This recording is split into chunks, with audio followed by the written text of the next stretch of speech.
c'est que ici, entre Français, on se soutient. Parce que ici, on est comme une petite nation. Ne se nommez pas la Côte d'Ivoire. Vous ne pas que vous allez venir ici et vous allez être plus riche que tout le monde. Il y a une tante à moi, son fils, c'est un prêtre. Son deuxième fils, c'est un imam. Pas envie de vanter mon pays, hein, mais on est ouvert, on est très ouvert d'esprit. Je voudrais rajouter un petit message, si tu me permets. On va beaucoup vous humilier, on va beaucoup se moquer de vous, mais n'hésitez pas à être différent. Au début, ils vont rigoler et à la fin, ils vont vous respecter. En venant en France, nos parents espéraient nous offrir un nouveau pays avec de nouvelles opportunités. Et en réalité, ils nous ont offert le monde. Ouais l'équipe, moi c'est Ahmad et j'ai créé le média Banlieusard Nouveau, le média du peuple. Un média né pour changer les représentations et faire émerger de nouveaux rôles modèles qu'on ne voyait pas assez. Aujourd'hui, nos origines, nos quartiers et la culture française s'entremêlent. Et de ce mélange est née une chose immense. Une nouvelle nation. Parmi nous, de plus en plus quittent la France pour d'autres horizons. Et peu importe où on voyage, quand on se voit, même à l'autre bout du monde, on se reconnaît. Et surtout, on se soutient. Notre mission, elle est claire. Connecter cette nouvelle nation et la faire rayonner partout dans le monde. Dans chaque épisode, on ira dans un nouveau pays à votre rencontre pour raconter une nouvelle histoire. Pour le premier épisode, on démarre très fort à Babi, en Côte d'Ivoire, avec Feneu. Beaucoup d'autres pays sont à venir, avec beaucoup d'autres histoires à raconter. Si vous avez la vision, montez dans le train l'équipe.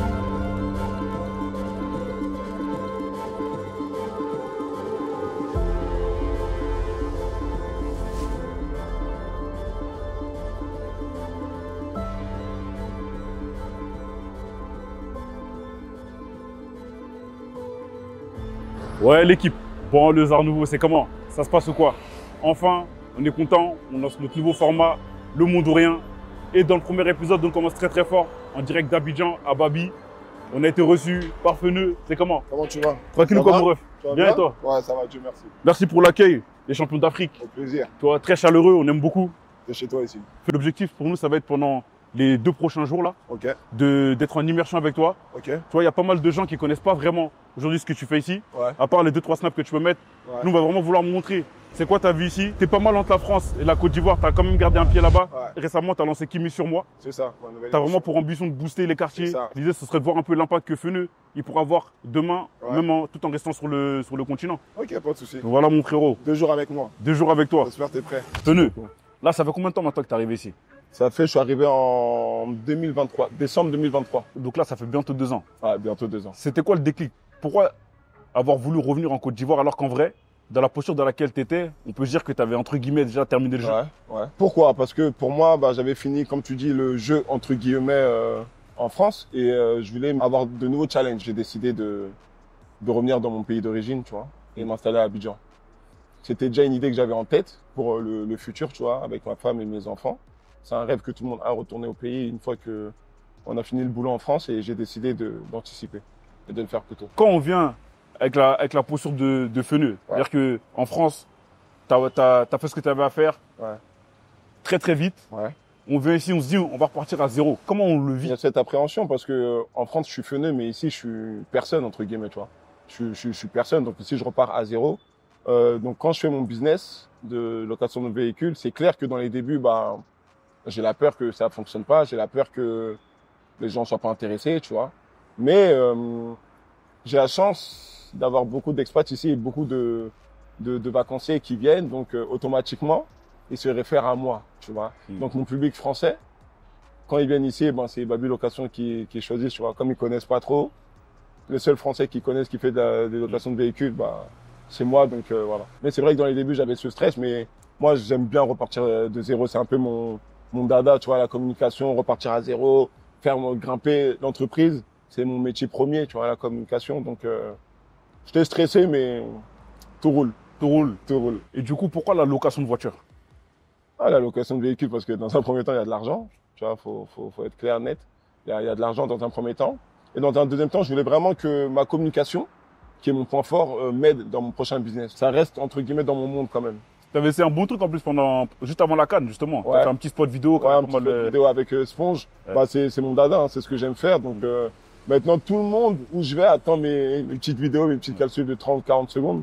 Donc j'ai décidé de faire une belle pub pour annoncer aux gens que je suis plus en France et que j'ai ouvert une société à Abidjan. Moi, j'ai remarqué aussi quelque chose. C'est que, tu vois, très souvent, on aime bien voir l'Afrique sous le prisme de la France, de notre point de vue à nous. C'est-à-dire que très souvent, on va regarder, on va dire, tel coin de la Côte d'Ivoire, c'est comme le petit Paris, nanana. Tu vois, ça place. En fait, notre référentiel, c'est toujours la France. Est-ce que toi, tu as ce truc de se dire, je vais tout déconstruire, repartir avec les bases d'ici? Ouais. Ou tu es en mode, on va faire ce qu'on fait en France, etc. Tu viens en mode un peu. Je pense que, comme on a vécu en France, c'est notre seule référence. Ouais. C'est pour ça qu'on aime bien dire c'est le petit Paris, c'est pour montrer que le pays évolue, tu vois. Après, je comprends ton point de vue. Je pense que ceux qui disent ça, c'est vraiment qu'on a seule référence la France. On a vécu en France, on a fait nos écoles en France. Donc, c'est le seul pays où on peut le comparer à notre pays d'origine, entre guillemets, tu vois. Donc, j'irai pas jusqu'à dire colon, etc. Je pense qu'il dit ça comme ça sans réfléchir. Mais non, moi, ça peut m'arriver où je compare à la France pour dire que ici c'est meilleur. Tu vois, pour dire, ah les gars, restez pas en France, ici c'est meilleur, tu vois. Arrêtez d'être bloqués, croyez pas que dans la vie, il y a que la France. Mais même si j'aurais été en Égypte, j'aurais sorti ce même discours. Même si j'aurais été en Australie, j'aurais dit les gars, il n'y a pas que la France, on n'est pas bloqué. Tu sais, je sais pas, il y a combien de pays dans ce monde-là.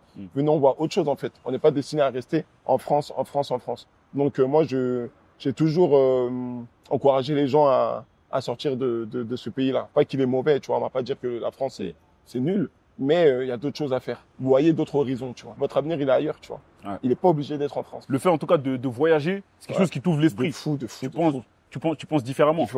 Différentes mentalités, tu vois des choses d'un autre point de vue, tu vois. Ah non, voyager, ça m'a beaucoup enrichi, moi. Toi, il y a des voyages qui t'ont marqué peut-être plus que d'autres, ou peut-être qui t'ont même encouragé, tu vois. Dubaï, parce que c'est vraiment quand je partais à Dubaï que je retrouvais la paix. Donc ça m'a montré ce que c'était la paix. Quand je dis la paix, c'est que t'es en sécurité, t'es pas stressé, tu souffles entre guillemets, tu vois ce que je veux dire. Donc ouais, je dirais Dubaï. Je dirais Abidjan pour la joie de vivre. Tu sais, moi je crois beaucoup en l'énergie, tu vois. Et le fait que quand je suis en Côte d'Ivoire, j'ai une bonne énergie. Tu vois, je suis riche, je suis bien parce que le pays, chaque 2 minutes, tu fais que de rigoler, frère. Entre les taxis, entre les employés, tout. Tu vois ce que je veux dire, c'est vraiment, tu peux pas te prendre la tête. On va se prendre la tête entre Ivoiriens, mais on va jamais aller jusqu'au cou, quoi. Et c'est vraiment cette joie de vivre là qui fait du bien au cœur, tu vois ce que je veux dire. Donc ouais, différents pays m'ont apporté un point de vue différent. C'était quoi les points un peu plus bloquants? Les points bloquants, déjà c'est la douane. Moi, tu sais, j'ai acheté des voitures en France et je les ai fait venir. Du coup, on m'a toujours dit que la douane c'était cher, mais c'est vrai que la douane ici, une voiture, tu payes 6 millions. 6 millions, c'est 10 000 euros. Moi, mes voitures, si tu veux, je les ai payées toutes 20 000 euros en France. Je les ai fait venir et arriver ici. La douane, une voiture, 6 millions. Ça veut dire que tu payes 10 000 par voiture. Tu payes 60 000 euros en plus de douane. Juste pour la douane. Si j'avais su, à refaire, j'aurais acheté des voitures directement ici. Et ça, c'est pour le domaine de la location de voitures. Ouais. Mais maintenant, de manière plus globale, tu vois, je pense qu'il y en a d'autres peut-être qui peuvent être intéressés de venir en Côte d'Ivoire ou même au Sénégal ou à un autre pays. Le bagage que tu as maintenant, là, bientôt 2 ans, est-ce qu'il y a des éléments qui sont plus généraux sur lesquels justement tu peux donner des... Comme à Dakar, je dirais que c'est cher. Ceux qui vivent à Abidjan, ceux qui sont déjà venus à Abidjan ou qui sont déjà partis à Dakar savent que c'est très cher. Abidjan, c'est cher. Donc ça, j'avais pas anticipé. Même dans les magasins, c'est le Nutella ici, c'est 10 euros. C'est 10 euros, c'est 6 000. 10 euros. 1000 francs, ouais. Je me dis, quoi? Le pain de mie, genre le pain de mie. Le pain de mie, je crois, est-ce que c'est pas 5 000? Genre 5 000, c'est genre 8 euros et tout. Je dis, ah ouais, c'est rush, tu vois, mais faut pas convertir. C'est les réflexes de daron, ça. Ouais, c'est les réflexes. Mais moi, je te dis, je fais très attention. C'est pas parce que je suis en mode de folie. Non, t'as raison. Je fais très attention.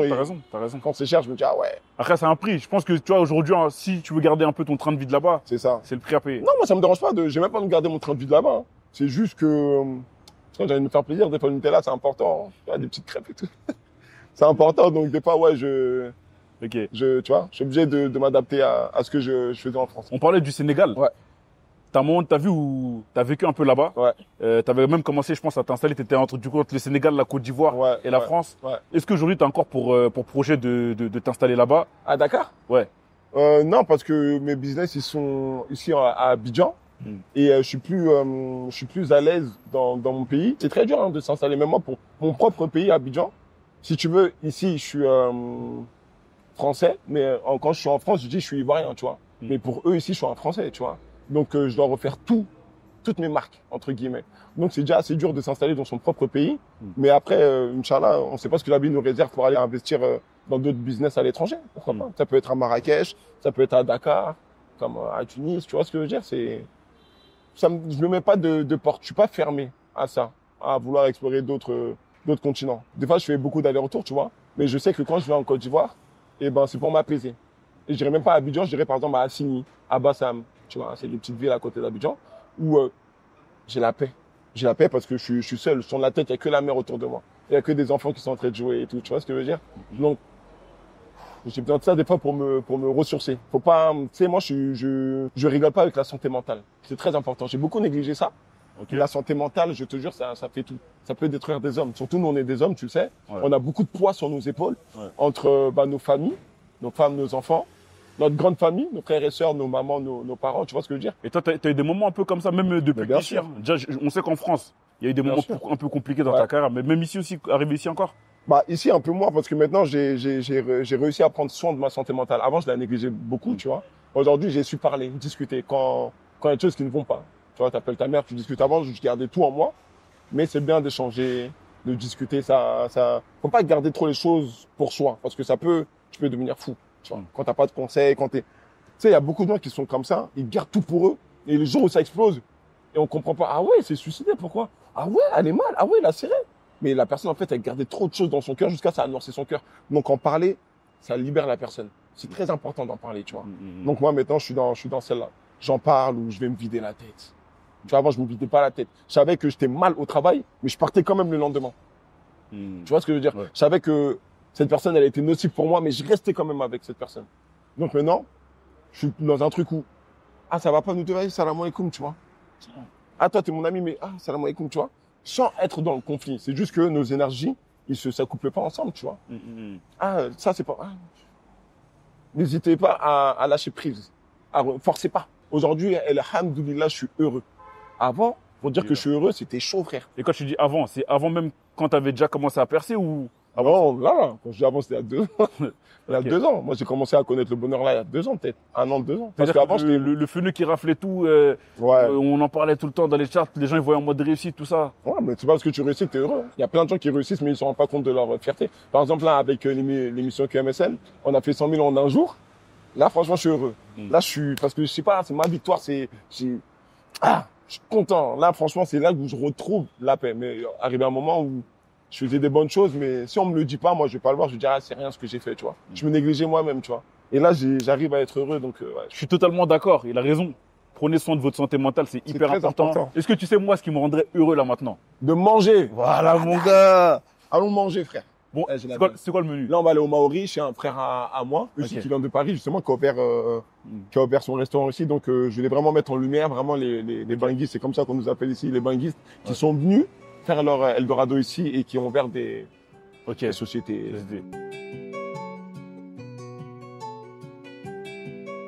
Voilà, donc là, comme je t'ai dit, là, on est à la Maison d'Afaya. En fait, c'est ce que je te disais tout à l'heure. C'est que ici, entre Français, on se soutient, tu vois. Tous les Français qui sont venus faire leur Eldorado ici. Là, par exemple, c'est un frère à moi de Belgique, qui est venu s'installer ici maintenant il y a 2 ans, en même temps que moi.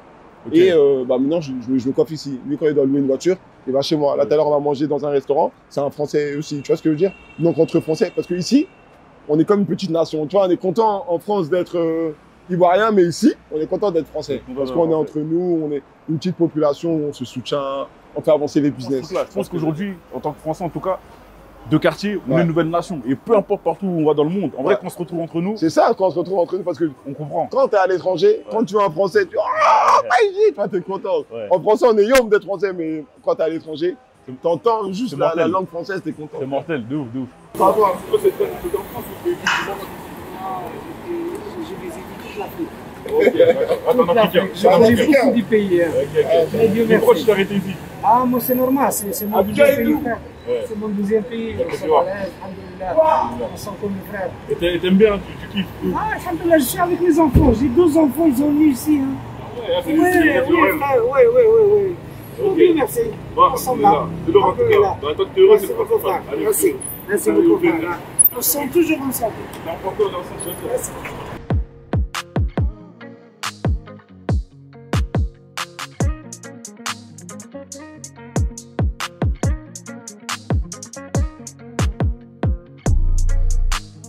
J'ai pas envie de vanter mon pays, mais non, tu peux. On est ouvert, on est très très ouvert d'esprit. Très ouvert d'esprit. Donc, il y a une maman, il y a une tante à moi, son fils, c'est un prêtre. Son deuxième fils, c'est un imam. Tu vois ce que je veux dire? C'est une dinguerie, tu vois. La daronne, elle est musulmane. Son fils, c'est un prêtre. Non, je crois, pardon, la daronne, c'est une chrétienne. Ouais. Mais son fils, c'est un prêtre et son autre fils, c'est un imam. Incroyable. Tu vois, ici, il y a beaucoup de... Tu vois, il n'y a pas de non, sois pas musulman ou non, sois pas chrétien. Ça passe tranquille. C'est ouvert. Comment est-ce que toi, t'expliques le fait qu'aujourd'hui, tu as autant de Français de quartier, tu vois, qui veulent quitter la France? Et partout, il y en a qui vont au Maroc, il y en a qui vont au Sénégal, il y en a qui viennent ici en Côte d'Ivoire, il y en a qui vont à Dubaï, il y en a qui vont aux États-Unis, Australie. C'est quoi ton point de vue là-dessus? Est-ce qu'en vrai, c'est pas un peu ce que l'extrême droite, ils veulent aussi? Qu'on parte? Ils veulent qu'on parte. Bah, qu'on parte, frère. Ils veulent qu'on parte, on s'en fout, nous. Nous, si on part, c'est on part pour nous, pour notre cadre de vie, pour l'atmosphère, une atmosphère meilleure, que nos femmes et nos enfants soient, nos enfants dans de bonnes écoles, justement. Pour pas que quand ils grandissent, ils entendent l'extrême droite dire partez, partez, partez, tu vois ce que je veux dire? On a envie de leur mettre dans un cadre de paix, entre guillemets. Ouais. Donc je pense qu'on sent la douille arriver, donc je pense que c'est pour ça qu'on part, qu'on décide de partir. Et surtout, je pense aussi qu'on est ambitieux et qu'on part pas forcément pour l'aspect politique. Moi, je suis pas dans la politique, je m'en fous. Poses même pas la question. Je m'en fous. Tout ce qu'ils disent à la télé, je m'en fous. Moi, tant que mes enfants sont bien, ma femme elle est bien, mes parents sont bien, on essaie de partir loin de toute cette atmosphère négative justement, qu'on nous rappelle sans cesse entre guillemets. Donc voilà, donc chacun a son point de vue sur pourquoi il veut partir, tu vois. Il y a aussi les impôts, par exemple je suis parti aussi pour les impôts, tu vois, malgré que je les paye toujours, qu'ils nous prennent la moitié de nos biens aussi, tu vois. Faut pas rester en France juste parce que l'extrême droite veut nous voir partir. Moi je suis d'accord avec toi. Genre non, je reste parce que vous voulez partir et toi tes ambitions, tes rêves. Moi je suis d'accord. Aujourd'hui, toi t'as les moyens de partir. Ouais.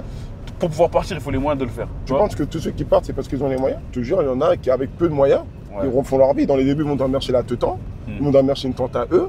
Après, la tante, elle met un petit job. Après, et tu vois, c'est l'homme qui fait l'homme, tu vois, ça monte crescendo. C'est pas forcément parce qu'on a l'argent qu'on peut changer de vie. Ça y contribue énormément.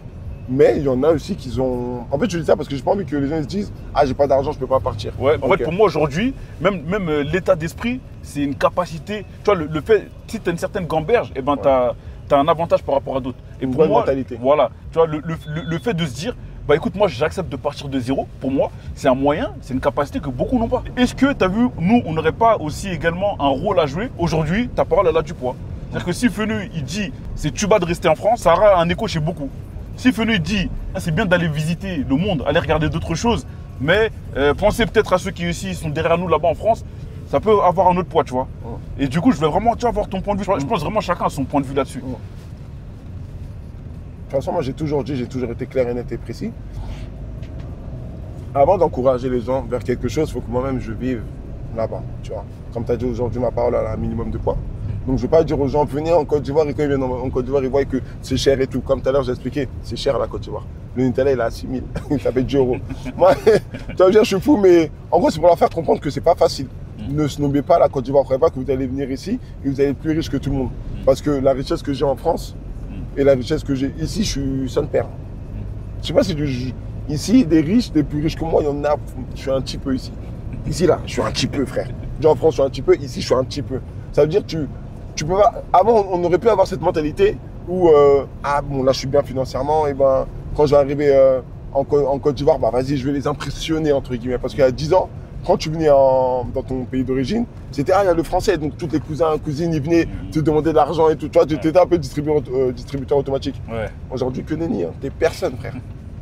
Limite, c'est eux qui te sortent maintenant, tu vois. Faut que les gens qu'ils arrêtent de penser que quand tu vas venir ici, en Afrique, que c'est toi qui vas faire bouger les choses ici. Parce que même eux-mêmes, déjà, ils ont déjà le jet ici, tu vois. Faut qu'on arrête de négliger notre propre pays. Et même, j'étais chez Bouscapé il n'y a pas longtemps. Ouais. Et j'étais même dans un truc qu'il faut qu'on arrête de dire. Je sais pas si tu as remarqué, mais je dis pas le bled depuis tout à l'heure. Même je vais au bled. Dis, tu vas à Abidjan, frère. Tu vas à Abidjan, tu vas à Marrakech, tu vas à Tunis. Dis, je vais dans ce pays-là. Quand tu vas en France, tu dis pas le bled. Je trouve ça maintenant péjoratif, le bled. Ça y est. Faut qu'on s'habitue à dire. C'est ça de ça où tu mets tout. Ouais.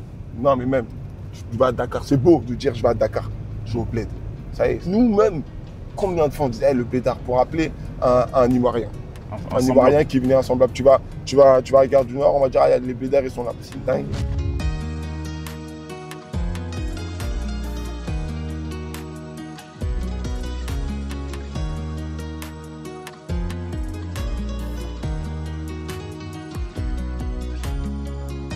Tu vois, là, je t'ai ramené ici pour qu'on parle un peu plus maintenant de ces dernières années. Tu es passé par différentes phases. Ouais. Il y a pas mal de beaux accomplissements. Il y a un drame qui a touché ton quartier. Ouais. Tu vois, tu en avais parlé un petit peu chez USL. Il y a un petit frère à toi dans ton quartier, tu vois, que ça va trop vite dans nos quartiers et Et lui, il a payé au prix fort. Je sais que c'est quelque chose qui t'avait pas mal touché. Comment t'es aujourd'hui?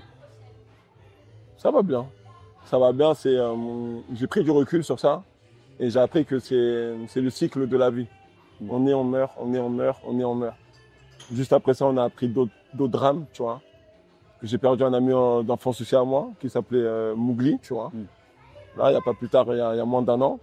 Il y a moins de 3 mois, j'ai perdu un petit de mon quartier aussi qui s'appelait Sekou. On va dire le premier décès fait énormément mal. Et tout ce qui suit derrière, ça fait d'autant plus mal. Mais malheureusement, tu prends conscience qu'on est là pour mourir, tu vois. Donc ça t'attache plus à ta religion, tu vois. Il y a 2 ans, j'étais clairement abattu, tu vois. Je l'ai pas caché, je suis un homme et un homme, ça reconnaît ses faiblesses, tu vois. Donc j'étais clairement abattu et on l'est toujours, mais on sait qu'il nous regarde et maintenant on a envie de faire les choses bien pour dire, tu vois ce que je fais, tu vois ce que je veux dire. Dans les débuts, on est dans l'incompréhension, mais là on est plus dans la paix et dans l'acceptation. Spirituellement aussi, c'est quelque chose qui t'a rapproché de la religion musulmane. Ouais. Tu avais dit que tu étais déjà musulman avant ça. Ouais. Tu t'es reconverti assez jeune. Là où avant ce drame-là, peut-être que tu étais musulman, mais un peu comme beaucoup de Français. Là, c'est quoi le musulman comme beaucoup de Français? Ouais, c'est un musulman négligent, on va dire. On va dire musulman, mais qui s'autorise beaucoup de choses et qui fait un peu comme le groupe. Tu vois. Là où j'ai l'impression qu'à ce moment-là, en tout cas, tu es passé vraiment en mode. J'ai essayé de mettre la religion en premier. Tu vois, c'est un cheminement, la religion. C'est pas d'un coup. Tu te lèves pas un matin pour dire, ça y est, je deviens religieux. Non. Et ben, la première étape pour moi, c'était de m'éloigner déjà de ce monde-là qui pouvait prendre du temps sur mes prières. Pour moi, ça a été essentiel et c'est un choix personnel. Mais je sais qu'en faisant ce choix-là, eh ben, j'ai pu par exemple partir à la Mecque pour la première fois parce que j'avais pas de concert prévu là, ou j'avais pas un showcase où j'avais besoin d'être là pour mes artistes. Donc oui, ça m'a beaucoup rapproché de ma religion, mais après, cela n'est pas une fin en soi. C'est pas parce que j'arrête la musique que maintenant je suis devenu un imam, entre guillemets. Tu vois ce que je veux dire? Faut continuer, faut pas arrêter. Et comme je te dis, c'est pas du jour au lendemain que tu deviens un pieux, entre guillemets. La piété, c'est un cheminement. En fait, de toute façon, pour moi, à partir du moment où tu prends ça en conscience, il n'y aura pas un jour où tu vas te dire, ah, c'est bon, j'ai fini. Non. T'as jamais fini la religion. Du jour 1 jusqu'à la fin. T'as jamais fini la religion. C'est très, c'est technique. Tu disais que tu as laissé la musique. Ouais. Aujourd'hui, est-ce que tu as juste levé le pied? Est-ce que tu as vraiment tout coupé? Est-ce que tu es dans un cheminement de petit à petit? Je pense que tu peux pas du jour au lendemain. Non, tu ne peux pas. Malgré que tu le veux, eh ben, tu ne peux pas arrêter du jour au lendemain ce qui t'anime, entre guillemets. C'est au taf que j'étais heureux, que je prenais du plaisir. J'aimais bien travailler, entre guillemets. Donc non, je ne suis plus dedans, mais comme je dis, je regarde de loin ce qui se fait un peu. Là, récemment, il y a un petit de mon quartier qui avait besoin d'aide sur des stratégies, donc je suis un peu triché. Et on va venir sur lui. Et je sais c'est qui. Je vais un peu tricher, donc je suis plus dedans, mais si je peux aider de temps en temps avec mes petites stratégies, mes petits moyens de communication, et ben, je le fais volontiers, tu vois. Pour le kiff, ouais. Tu parles de Dexter, non? C'est ça, Dexter HMC. En tout cas, t'es dans ton cheminement à toi. Pour toi, c'est sûr. Ça. En tout cas, tu remettras plus jamais les pieds dedans comme t'as. Comme avant? Non. Ça, fini. Jamais. Avant, j'étais trop devant. Avant, j'étais vraiment, non. Avant, bah après, je m'en veux pas parce que j'aimais beaucoup ça, donc j'hésitais pas à me mettre en avant, à montrer ce que je fais, à montrer comment se passe un clip, à montrer comment j'écris les sons, je montrais vraiment tout. Et là, bah non, là, je vais plus être avant, je vais plus réécrire là les sons pour eux, non. Là, je suis bien, je suis dans mon coin, là, je cherche à être un boss, tu vois, entrepreneur, tu vois. Vraiment faire des grandes choses, être dans l'immobilier ici, bah, si tu veux, ici, on a à Bata, où là, j'ai acheté une villa, il y a 3 ans, en 2022. Okay. Et là, j'en construis encore une. Tu peux entreprendre dans divers domaines. Et du coup, là, en termes de business, bah là, vu qu'on en a parlé un petit peu. Je suis l'un des plus à l'aise avec ça. Tu le sais, moi, j'ai des appartements en France où je fais des locations Airbnb. J'achète ici. Où je suis en train de mettre en place des locations Airbnb. J'ai des véhicules, tu vois, qui marchent très bien, Dieu merci. Là, j'ai mon émission. J'ai ma SACEM. J'ai ma SACEM qui est toujours là. Donc, alhamdoulilah, tu vois, je suis bien. Mais mes sources principales de revenus vont être la location de mes appartements. On prévoit d'autres choses secrètes pour l'instant. Tant que c'est pas abouti, je peux pas en parler. Tu sais que tu as encore ta SACEM, tu vois. Mais est-ce que, du coup, c'est quelque chose que tu comptes aussi laisser? Je pense que pareil, c'est compliqué. Bah oui. En fait, si tu veux tout couper avec la musique, pour ceux qui veulent tout couper avec la musique, faut vendre ses masters. Vraiment tout vendre, que plus rien t'appartient. Okay. Tu vois, à partir du moment où tu vends tes masters et tes éditions, il y a plus rien qui t'appartient. Ok. Et c'est quelque chose qui est prévu? Bien sûr. Ok. Bien sûr, comme ça, t'as plus d'argent de la musique. Ouais. T'as plus d'argent de la musique et avec ça, ben, t'investis dans d'autres choses. C'est de l'argent que j'ai gagné avant de prendre le virage. Bien sûr. Donc, je vais pas les jeter dans la nature, tu vois ce que je veux dire? Je dois les utiliser à bon escient, bien sûr. Mais voilà. Tant que c'est fait avec sincérité, moi, je pense. Oui, non, mais ça, comme je dis, il y a personne pour. Seul Dieu connaît la foi. Ouais. T'es comment avec tes artistes aujourd'hui? comment avec mes artistes? Ouais. Ah, on est Peut-être on parlait des artistes Ouais.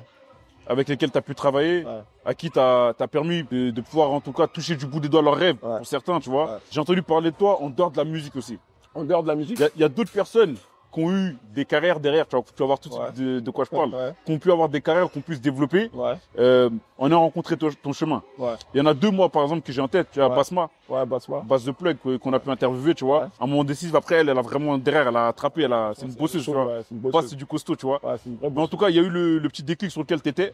Et c'est des gens qui sont passés par toi, tu vois. Ouais. Et derrière, ça a brillé. Ouais. Est-ce qu'il y a vraiment ce truc de passe parvenu au final? on en revient à ça en vrai de vrai. Faut leur demander, mais si je peux ajouter ma pierre à l'édifice à une carrière, et ben je le fais volontiers, tu vois. Si j'ai pu contribuer d'après leur dire, et ben ça me fait plaisir, tu vois. J'ai pas l'impression. Tu sais, les deux prénoms que tu m'as cités, ça reste des cracks à eux seuls, tu vois ce que je veux dire. Donc si j'ai pu contribuer à leur carrière, ben ça fait plaisir, ça me touche. Tout à l'heure, c'est sorti une phrase, je dis c'est l'homme qui fait l'homme. Comme moi, on a pu m'aider dans ma jeunesse, c'est comme ça. Si je peux aider, je vais le faire. Comme eux, Inch'Allah, plus tard, ils vont aider aussi. Tu vois ce que je veux dire? Dans les débuts, il y a toujours une personne qui t'aide, même si c'est pas financièrement, qui t'aide mentalement, à avoir le vice et tout et tout. Donc, ça me fait plaisir que j'ai pu contribuer à ça, bien sûr. T'es également une personne qui a énormément confiance en elle. Et des fois même, tu vois... Qui, moi? Ouais. Ah bon, t'es pas d'accord avec ça? Non. T'as pas confiance en toi? Pas plus que ça. Bah, je pense que pour toi, c'est normal. Ouais. Tu vois, mais, tu sais, dans les interviews, comment tu parles, plusieurs reprises, tu l'as dit, même avec moi, quand on s'est parlé en off, tu disais, j'ai toujours su que j'allais faire quelque chose. J'ai confiance en moi dans le travail, pas dans la vie de tous les jours. Quelqu'un qui a confiance en lui, en tout cas, dans le travail, dans ses accomplissements. Voilà. Tu vois. Et surtout, j'ai confiance en moi quand je m'occupe d'un sujet. Ok. Quand je m'occupe d'un article, j'ai confiance en moi. Mais quand moi, par exemple, je m'occupe de mon émission, je suis comme ça, je stresse, tu vois. Ok. Quand ça va être pour les autres, je vais être confiant. Ça, je sais, parce que je vois la lumière des autres, mais je vois pas forcément la mienne. Faut que ce soit les gens qui croient en moi, entre guillemets. Mais moi, pour croire en moi, c'est chaud. Bah, je pense que ça vous arrive aussi, tu vois. Ouais, c'est que t'es apte, quand c'est pour les autres, tu sais que cette personne, elle se rend même pas compte de son talent, tu vois. Mais cette personne-là même, elle va dire, ah, est-ce qu'il est pas en train de me chef? Est-ce que je suis vraiment bien? Bah, c'est comme moi. Comme toi, quand tu dis t'as confiance, c'est ce que je laisse paraître. J'ai confiance en moi, mais pas plus que ça. Pas comme tu crois. Tu vois pas depuis, à chaque fois on fait un truc. Les gars, je suis bien là. Là, vous êtes sûr là? C'est vrai que Quelqu'un qui est confiant, il va même pas demander la B1. Moi, là, je vais te demander la B1, hein. Tu vas me dire, non, mais nous, d'habitude, on l'envoie pas. Je vais dire, ouais, mais je m'en fous, on l'envoie. Tu vois ce que je veux dire. Les gens, ils veulent juste rire. Ouais. Déjà, ce que tu dis, c'est intéressant. Ouais. Mais s'il y a une chose drôle, je vais plus détourner ton truc en mode marrant que mettre l'accent sur « Ah, j'avoue, il a dit un truc intéressant ». Les gens, ils pensent à rigoler aujourd'hui. Ils pensent à des stats. C'est les stats qui ramènent peut-être de l'argent sur Twitter, je sais pas. Mais c'est les stats qui font que c'est la course à la notoriété en vrai de vrai. On s'en fout, toi, ta santé mentale. Moi, j'ai des likes là. Moi, j'ai des j'aime. Donc, toi, ta santé mentale, tu te la gardes. Mais moi, il y a des gens qui pensent que je suis trop marrant. Tu vois, je suis repartagé partout. Tu vois, les gens, ils pensent au buzz plutôt qu'à la santé mentale de la personne. Donc, c'est vrai que je m'étais très mal exprimé, tu vois, avec du recul. Mais au fond, le truc, c'était, j'en ai marre que dans les quartiers, on s'auto-censure.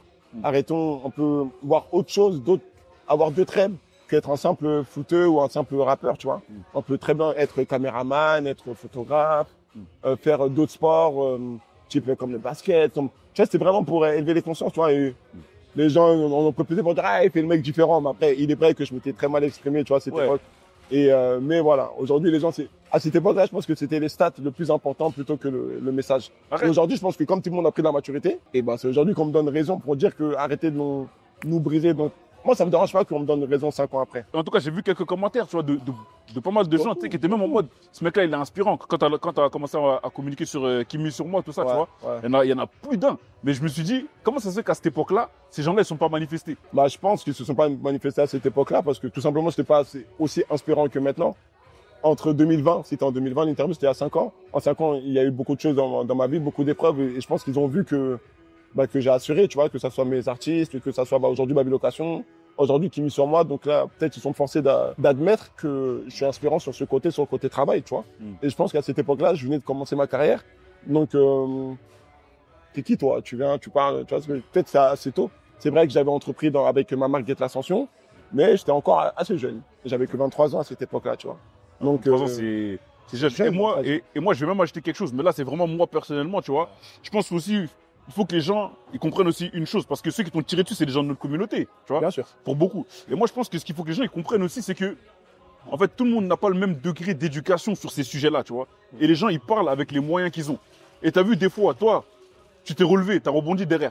Mais tu peux briser des gens comme ça, tu vois. C'est-à-dire que le gars, il vient avec une bonne nia, une bonne mentale et faire des bonnes choses. Je me suis relevé grâce à moi-même. Hein. Voilà, non, bien sûr. Il y en a que ça brise. Il y en a, tu les Et encore, moi, c'est là que je commence à reprendre les interviews. Hein. Ouais. Sinon, après ça, moi, tu m'as plus eu. Hein.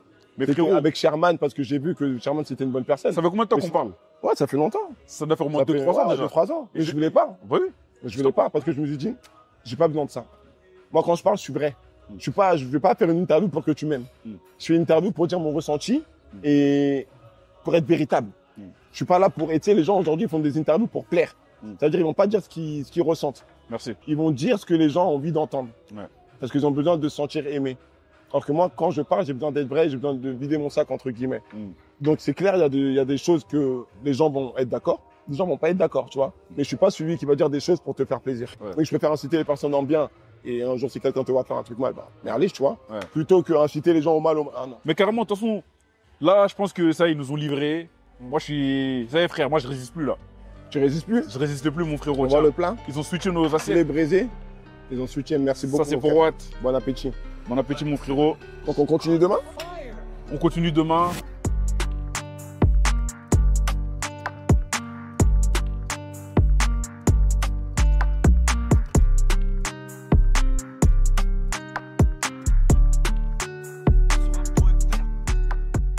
Et donc là, on est où là maintenant? Là, on est sur le nouveau pont et on est aussi au plateau. C'est-à-dire de ici, tu vois le stade de Febouani. Là-bas, il y a Trècheville. Quand tu continues là-bas, c'est Cocody. Ouais. Après, par là, tu peux monter par 2 plateaux. Ça fait peut-être 2 ans que je suis là, mais j'utilise toujours le GPS parce que il y a des coins où des fois c'est tactique. Mais après, en vrai, c'est facile. Ben ça va, Parce que moi, je suis habitué avec le GPS. Mais en vrai, si je décide de rouler sans GPS, à Peaufin, c'est facile. Je vais t'en sortir. Ouais, voilà, tu t'en sors. Ben viens, là, je pense qu'on s'est même arrêté au bon endroit. On a un bon petit spot. Ouais. Viens, on se pose ici. Quand t'étais petit, tu venais souvent en Côte d'Ivoire et tout. Quand j'étais petit, je venais souvent. Ouais, je suis venu, quand même. Hein. Moi, j'ai vécu en Côte d'Ivoire en 2017 chez ma sœur pendant 1 an. Parce qu'avant, je faisais du MMA. Je faisais du MMA quand c'était interdit en France. 2016. Ok. Tu vois. Donc je dis, ça sert à rien. Donc après, je me suis converti dans la boxe thaï. Et j'étais venu ici m'entraîner, être loin de tout. Tu vois, je faisais 77 kilos, j'étais comme ça. Mais je m'entraînais tous les matins. Je courais vers Faya, c'est un quartier d'ici. Okay. Avec un champion d'ici qui s'appelle Oli La Machine. Ok. Donc ouais, j'ai vécu en 2017. Et après, 2018, c'est là que j'ai commencé Guetta Sanson. Donc j'ai pas eu le temps de revenir.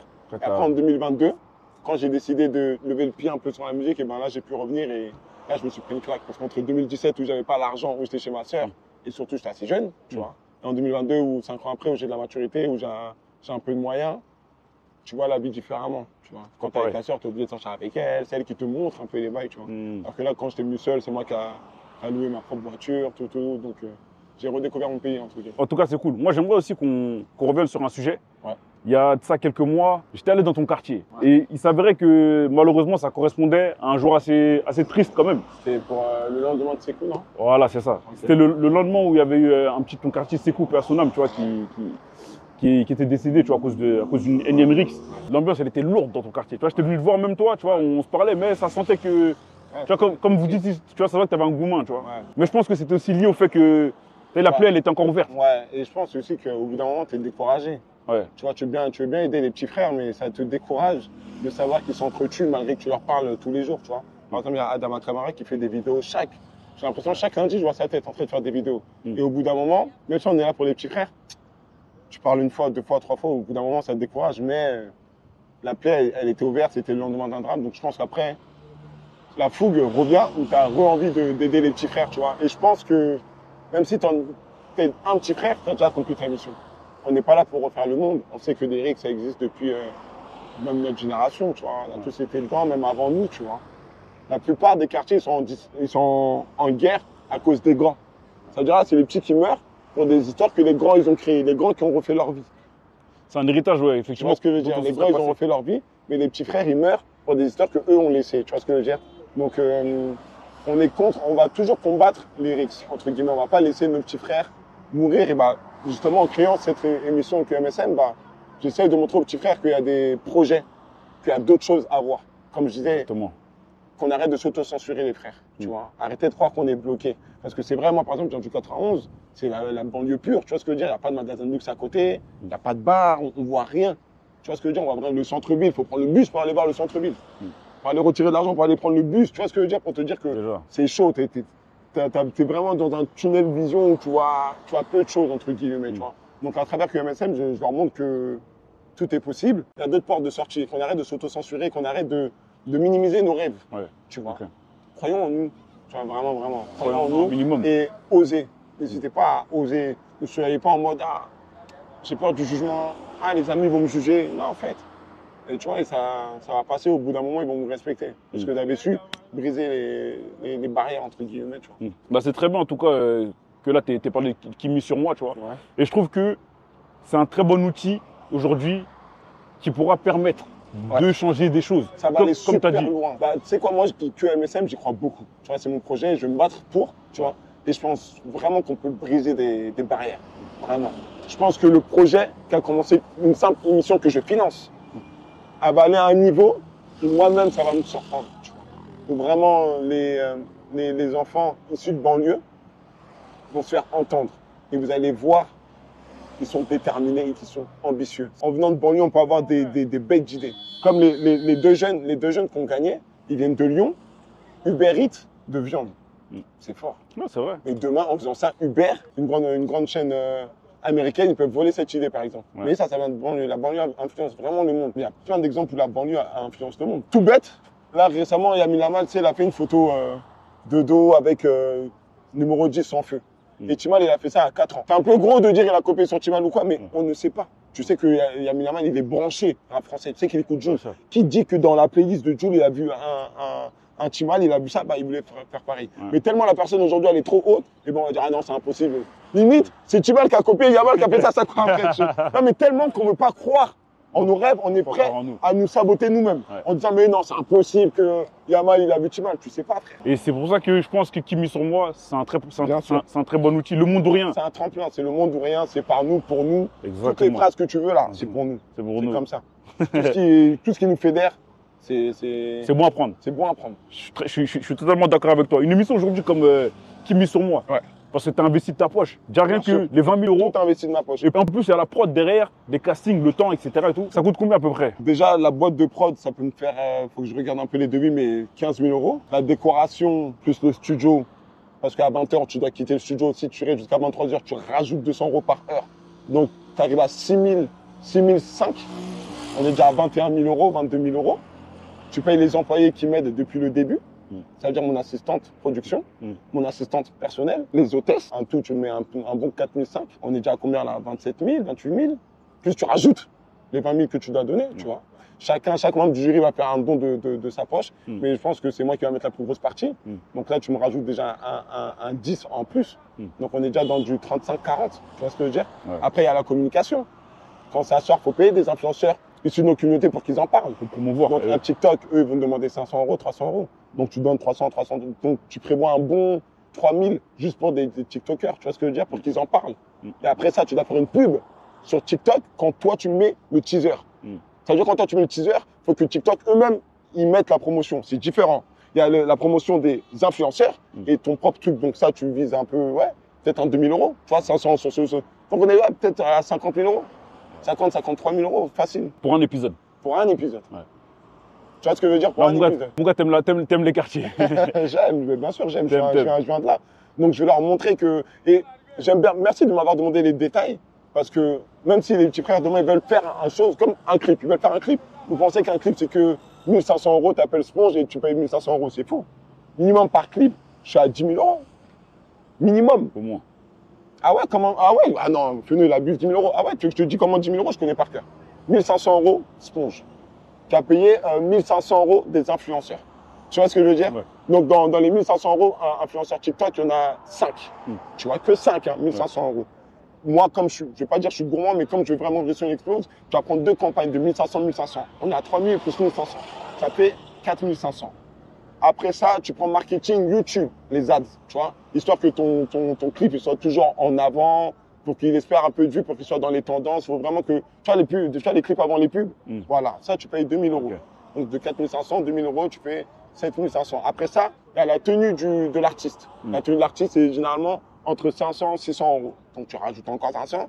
Et après, il y a la cover, le son, le mix. Le master. Oh, c'est ça. En tout cas, il y a de l'investissement, on n'a rien sans rien. Et je pense que aussi, tu as vu, notamment pour les petits frères, tu vois, qui ont pas les moyens de commencer à 10 000. En vrai, ils peuvent commencer avec leur budget. Mais je pense qu'il faut surtout qu'ils maximisent leur chance en vrai. Je pense que ton message, c'est ça. Bien sûr, le message, c'est qu'en fait, il faut réaliser. Là, c'est un message juste pour dire aux petits frères que rien n'est gratuit, qu'il y a du budget derrière. Donc, respecter, là, j'ai dérivé dans le côté production où respecter ceux qui mettent les sous. Tu vois, parce qu'il y a du budget derrière, ne pensez pas que c'est facile, mais bien sûr, juste avec une caméra, tu t'en sors. On avait aussi été à la diffusion en première, tu vois, de Qui met sur moi, tu nous avais invités. À un moment, tu as dit une phrase qui m'a fait rire, tu vois. Il y avait tes parents qui étaient là. Ouais, les deux, ils étaient là. Voilà. Tu dis, je dois mettre 100 000 euros dans les quartiers. Et tu dis, le daron, sa tête, elle chauffe. Sa tête, elle chauffe. Ouais, parce qu'ils se demandent. Ils disent, tu connais les darons, faut pas trop leur dévoiler les sommes qu'il y a dans le tegon, sinon là, ils vont te traquer. Mais en gros, ils se demandent, mais ils respectent mon choix, tu vois, ils respectent mon choix. Ils savent que quand on donne, Dieu nous redonne. C'est comme ça, c'est écrit dans tous les livres saints. Ouais. Faut mieux donner que recevoir. Tu donnes, tu reçois, c'est automatique. Donc mes parents, ils sont très croyants, donc ils me suivent. Ils savent que je suis pas en train de jeter par la fenêtre. Ils valident, bien sûr, ils valident le move.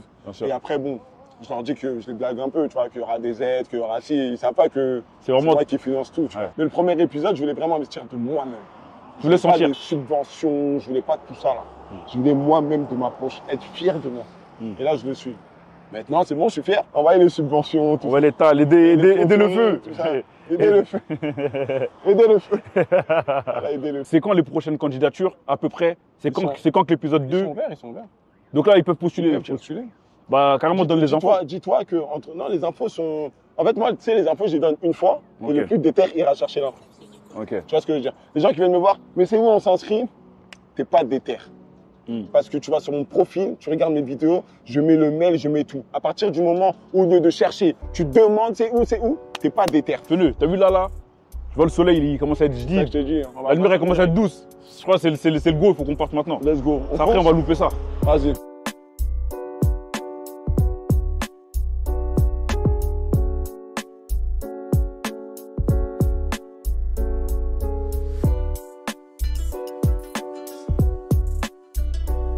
Bon, tu nous as emmenés où là? Là, on est à Bassam.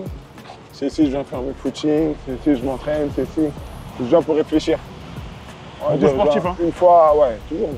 On va dire, je viens ici une fois par semaine, tous les dimanches. Tous les dimanches, je me retrouve, comme aujourd'hui. Tous les dimanches, je me retrouve ici, je fais mes footings, tranquille. T'as vu, c'est du monde, hein. Pas mal de monde, même dimanche. Ouais. C'est une ville sportive un peu, hein? Ouais, quand même. Ça commence, un peu moins qu'à Dakar. T'es déjà parti à Dakar? Dakar, je parlais, mais c'est connu pour ça. Ah, c'est connu pour ça, ouais. Sur la croisière. Pompe, la corniche. Tout, sur la corniche, ouais, sur la corniche. Pompe, tout. C'était.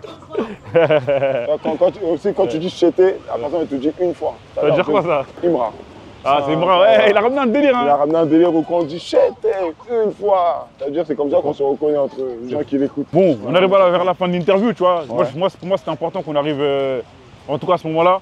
Je veux qu'on fasse un peu plus d'introspection, qu'on parle du pneu du début. Bon, c'est contre-intuitif. Normalement, l'interview, tu vas commencer par le début. Moi, je veux terminer par là. Parce qu'aujourd'hui, il y a un chemin. Et je pense que c'est beau de clôturer. En parlant du passé, on peut plus facilement faire le parallèle avec ce que tu es aujourd'hui. Pneu, quand il était petit, c'était qui? C'était quoi ses ambitions? Pneu, ses ambitions quand il était petit, c'était un jeune incompris. C'est un jeune incompris, un jeune qui voulait réussir, mais qui était prêt à tout pour se faire remarquer, pour se faire aimer par n'importe qui, tu vois. Quand il était jeune, je pense qu'il manquait tellement d'amour qu'il était prêt à tout pour avoir un peu de buzz, pour regarder la Fena fait ci, Fena fait ça, tu vois. Donc c'était un jeune incompris qui avait besoin d'amour, qui recherchait l'amour d'autrui, mais qui voulait toujours réussir, qui voulait toujours prouver. Voilà, quand je dis l'amour d'autrui, c'est qu'il voulait toujours prouver qu'il allait réussir. Il était regardez-moi, je vais réussir, tu vois. Il a toujours été ambitieux, il a toujours eu des rêves, des grands rêves, tu vois. Et c'est le Feneux qui est aujourd'hui, tu vois. J'ai pas changé et j'espère ne jamais changer, tu vois. On est qui on est, c'est comme ça, avec les défauts, avec les qualités, mais avec la sincérité, c'est le plus important. Et aujourd'hui, avec le recul? Aujourd'hui, c'est tout autre, j'ai pris du recul, j'ai pris de la maturité. Et dans la jeunesse, on a tous, tu sais, c'est la jeunesse qui définit ton avenir, tu vois. C'est tes erreurs de jeunesse où tu apprends que aime-toi toi-même avant d'être aimé par les autres, tu vois. Donc maintenant que j'ai la confiance en moi est très installée, je m'aime moi d'abord avant que les autres m'aiment. Et c'est le plus important.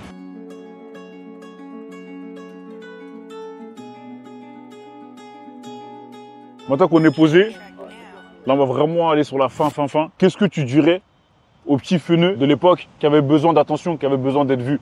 Aujourd'hui, maintenant que tu as eu tout ce parcours-là. Là, c'est plus que un feneux qui avait besoin d'être vu, c'est un feneux qui avait besoin d'être rassuré, entre guillemets, et qui avait besoin de montrer sa détermination aux yeux du monde, tu vois. Donc, je lui dirais basique, de pas lâcher, de pas écouter, mais surtout, je lui dirais de rester toi-même, tu vois. Durant ton parcours, on va beaucoup t'humilier, on va beaucoup te mettre à l'écart, tu vas beaucoup te sentir mal aimé. Continue parce que il y a un grand avenir qui t'attend. Il va pas s'arrêter à 28 ans. Ta détermination, garde-la. La détermination que tu as là au collège, garde-la jusqu'au jour de ta mort, Inch'Allah, tu vois. Je lui dirais ça. Je lui dirais, reste comme t'es. Ne change pas. Ne les écoute pas. Ils vont t'humilier, ils vont te tourner le dos. Des fois, tu vas marcher seul. Voilà. Des fois, tu vas marcher seul, mais continue. Au fond du tunnel, il y a la lumière. Vraiment, au fond du tunnel, il y a la lumière. Donc, tu vas croire qu'il y a un soleil qui te suit.